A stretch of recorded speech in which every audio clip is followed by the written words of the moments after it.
Welcome back. We continue with more news at this hour. The National Institute for Communicable Diseases, the NCID, has confirmed that a measles outbreak that started in Limpopo has spread across the country. The NCID said that it has been monitoring the cases since the 8th of October, when the vast majority of the cases were recorded in Limpopo. We're going to be speaking to the NICD's consultant pathologist, Kerrigan McCarthy, for an update. A very good evening to you, Kerrigan. Thank you for your time here on the SABC. Greetings, Liesel and viewers. Can you confirm the number of cases recorded and which other provinces have been affected as we speak? Yes, shortly we'll be releasing a situation report indicating that we have 297 laboratory confirmed cases up until midweek, epidemiological week 51. That's results from the 24th of December. From specimens taken until the midweek, that's the 21st of December. So there are still a few untested specimens in the rooms in the laboratory, and so the number of laboratory confirmed positive cases is increasing daily. As you said, Liesel, the outbreak commenced in Limpopo, but then spread southwards, firstly to Mpumalanga and then northwest. We declared an outbreak in Gauteng in late December, and just the other day we have advised the Free State Department of Health that we've had now 7 cases, of which 5 have been recorded in the last 3 days. These cases have all originated in and around the town of Bethlehem. And so we are advising the Provincial Health Department to take appropriate steps. Kerrigan, given the nature of the virus, perhaps also how it spreads, can you talk to us about the nature of it and whether it mutates, and also the importance of vaccination at this point? Thank you. So measles is perhaps one of the most infectious viruses known to humankind. If SARS-CoV virus infects 8 people, or 3 to 8 people for every single infectious case, measles will cause 11 to 18 secondary cases from a single infected case if a person or if the contacts around that person are not vaccinated. Measles is highly infectious. It's transmitted through droplet spread and through airborne transmission in the same way that SARS-CoV-2 is transmitted.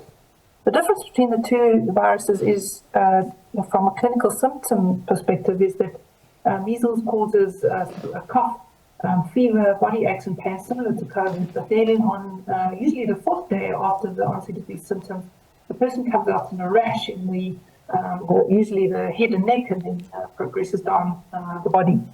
So the good news is that the measles vaccine is 95 to 97% effective at preventing disease and infection, unlike the SARS-CoV-2 vaccine, where if you had the vaccine, you could still get SARS-CoV-2 and be mildly symptomatic.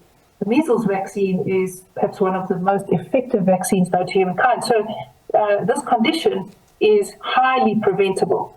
Okay. It can be prevented by simply taking the vaccine at the correct ages. So the measles vaccine is available at 6 months, 12 months of age for kids, through the public sector, and as the MMR preparation through the private sector. Kerrigan, upon being infected, rather, I wonder, how dangerous is it? You've spoken about the effects, and what is that recovery rate also looking like, perhaps for both adults and children? So measles is usually an uncomplicated, benign illness, which is good news.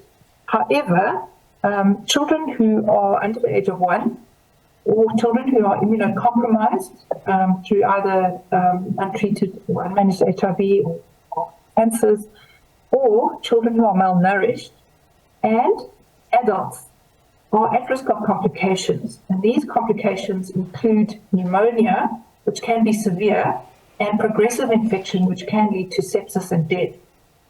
The mortality rate is relatively low amongst at about 1.5 to 3% amongst healthy persons, but can rise to a significant proportion in persons who are immunocompromised.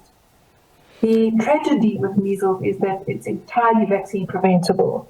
And should a person die from measles, that is an absolutely unnecessary death.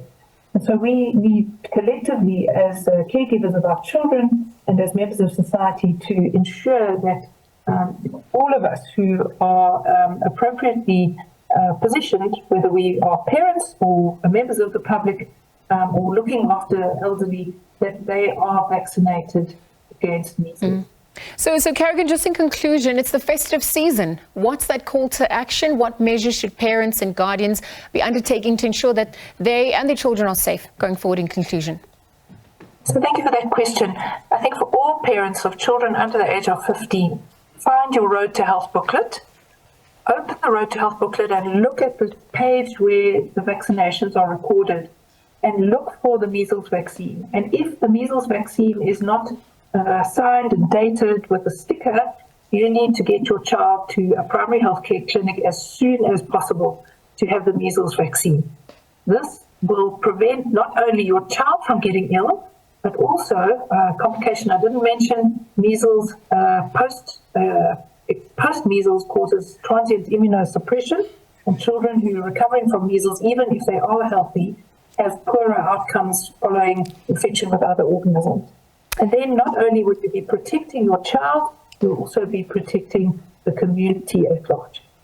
Let's leave that conversation there. Thank you very much for your time. NICD's consultant pathologist, Kerrigan McCarthy, giving us an update on the back of the National Institute for Communicable Diseases, confirming that a measles outbreak that started in Limpopo has spread across the country, really urging parents and guardians to take preventative and cautious measures against that.